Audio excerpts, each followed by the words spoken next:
సమ్మర్లో చేసుకునే ఎంతో టేస్టీగా ఉండే మామిడికాయ తురుము పచ్చడి చేశానండి. ప్రాసెస్ చూద్దాం. ఇప్పుడైతే మామిడికాయలు తీసుకొని నీట్గా కడిగేసుకొని తడి లేకుండా నేను క్లాత్తో తుడిచేసుకుంటున్నాను. ఏ మాత్రం తేమ లేకుండా ఫస్ట్ అయితే మామిడికాయలను ఆరబెట్టుకొని తర్వాత నేను తొడియం తీసేసుకొని ఇలా మామిడికాయకున్న పీల్ అంతా తీసేస్తున్నాను. ఇదంతా తీసేటప్పుడు మన చేతికి కూడా ఎలాంటి తేమ అనేది ఉండకూడదు అనమాట. ఇప్పుడు తీసేసుకొని పక్కన పెట్టుకున్న తర్వాత ఒక మామిడికాయ తురుము స్ట్రైనర్ తోటి ఇదంతా తురిమేసుకుంటున్నాను. మనం తురిమేటప్పుడు కూడా తురుము అనేది ఇలా పల్చగా ముక్కలుగా ఉండాలి, మందంగా పొడవుగా అనేది ఉండకుండా చూసుకోవాలన్నమాట. ఇలా తురిమేసుకొని అంతా పక్కన పెట్టేసుకుంటున్నాను నేనైతే. ఇప్పుడు స్టవ్ ఆన్ చేసి బాండ్లు పెట్టేసుకొని దాంట్లోకి 1 స్పూన్ మెంతులు అండ్ 2 స్పూన్స్ ఆవాలు లో ఫ్లేమ్ మీద ఫ్రై చేసుకుంటున్నాను. ఇలా లో ఫ్లేమ్ మీద ఫ్రై చేసుకున్నప్పుడు ఇది రెడ్ అండ్ బ్రౌన్ కలర్ వచ్చేంత వరకు ఫ్రై చేసుకొని పక్కన పెట్టుకోవాలి. దీన్ని ఒక బౌల్లోకి తీసుకొని అదంతా ఆరిపోయిన తర్వాత మెత్తగా పౌడర్ చేసేసుకొని పక్కన పెట్టుకోవాలి. ఇప్పుడైతే మామిడికాయ తురుముని కొలుచుకుంటున్నానండి. నేను 2 కప్పుల మామిడికాయ తురుమైంది.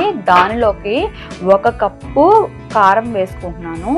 దానిలోనే 1/2 కప్పు ఉప్పు వేసేసుకుంటున్నాను. దానిలోకి ఇందాక మెత్తగా పౌడర్ లాగా చేసాం కదా మెంతి పౌడర్, అది కూడా వేసేసుకుంటున్నాను అనమాట. దీన్ని తురుములోకి పట్టేలాగా మొత్తం ఉప్పు కారం తురుములోకి పట్టేలాగా కలిపేసుకుంటున్నాను. ఇలా కలిపేసుకొని పక్కన పెట్టుకోవాలి. ఇప్పుడు స్టవ్ ఆన్ చేసి అదే బాండిల్లో 1 కప్పు శనగ నూనె వేసేసుకొని దానిలోనే ఒక స్పూన్ ఆవాలు 1 స్పూన్ జీలకర్ర వేసేసుకొని చిటపట్లాడిన తర్వాత ఎండుమిరపకాయలు కూడా లో ఫ్లేమ్ మీద ఫ్రై చేసుకుంటున్నాను.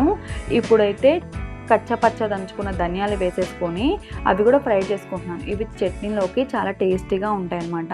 ఇప్పుడైతే 4-5 కరివేపాకు రెబ్బలు వేసేసుకున్న తర్వాత దీనిలోనే కొంచెం ఇంగువ వేసేసుకుంటున్నాను. దాంట్లోనే 4-5 వెల్లుల్లి రెబ్బలు అండ్ 1 స్పూను పసుపు వేసేసుకొని లో ఫ్లేమ్ మీద ఫ్రై చేసుకున్న తర్వాత ఇందాక చేసుకున్నాం కదా మనం కారం ఉప్పు వేసేసుకున్నాం మామిడికాయ తురుము అనేది ఈ ఆయిల్లో వేసేసుకొని 5-6 మినిట్స్ లో ఫ్లేమ్ మీద ఫ్రై చేసేసుకోవాలి.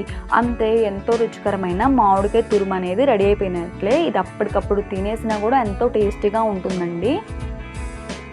ఎంతో టేస్టీగా ఉండే మామిడికాయ తురుము రెడీ అయిపోయినట్లే.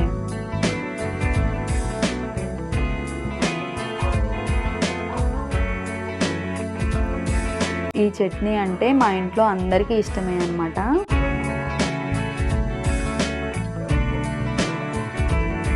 ఇదైతే ఒక 1 మంత్ వరకు స్టోర్ చేసేసుకోవచ్చు.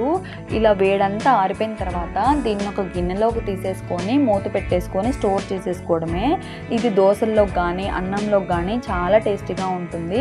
ఇప్పుడు నేను వేడివేడిగా రైస్ తీసేసుకొని మామిడికాయ తురుము అనేది వేసుకుంటున్నాను. మనం మామిడికాయ చట్నీలోకి నెయ్యి వేసేసుకుంటే ఎలాంటి చట్నీలోకైనా టేస్ట్ అయితే బాగుంటుందన్నమాట. సో టేస్ట్ మాత్రం పుల్లగా కారంగా ఎంతో టేస్టీగా ఉంది. Thank you for watching.